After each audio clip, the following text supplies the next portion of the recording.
The coronavirus outbreak has ultimately brought our lives to a halt. In essence, it has affected every aspect of public and social life.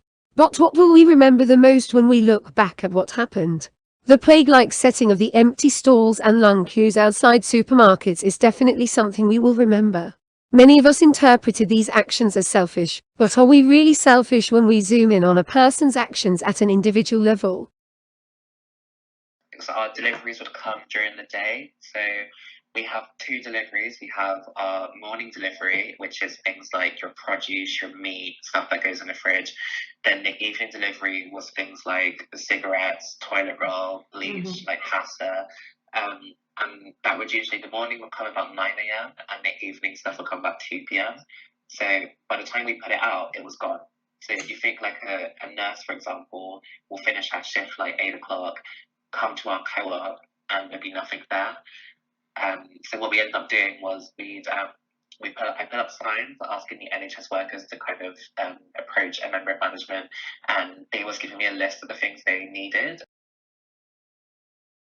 The toilet roll is a great example because it's a big, bulky item. So it's a case of when you're going around in the supermarket and you're looking on the shelves and you suddenly see, oh God, there's not much left. Well, all they need to do is sell out of 4 different brands of toilet rolls, and they've got huge holes in the shelf. So that's one reason. And then it becomes this self-fulfilling prophecy. You see more and more people, or more and more holes on the shelf. Excuse me. So you think, oh right, I'll go out and buy that. So that's one piece. The idea that people want to feel in control. So the idea that there is some form of pandemic. Okay, all I need to do is wash my hands a little bit more. That feels like a total underreaction. So you need to feel like you're making some proactive steps. So stocking up, preparing for the future.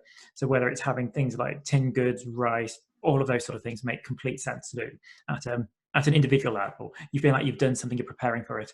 And it helps you at that psychological level feel like you're going to be able to cope with whatever comes next. So that's definitely one of those factors that take place.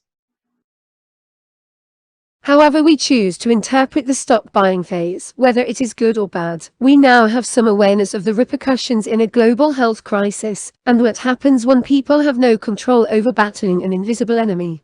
Will this make us reconsider the way we shop in our everyday lives? Will this enable us to rethink what is vital and what is not? Will this ultimately make us more considerate of one another?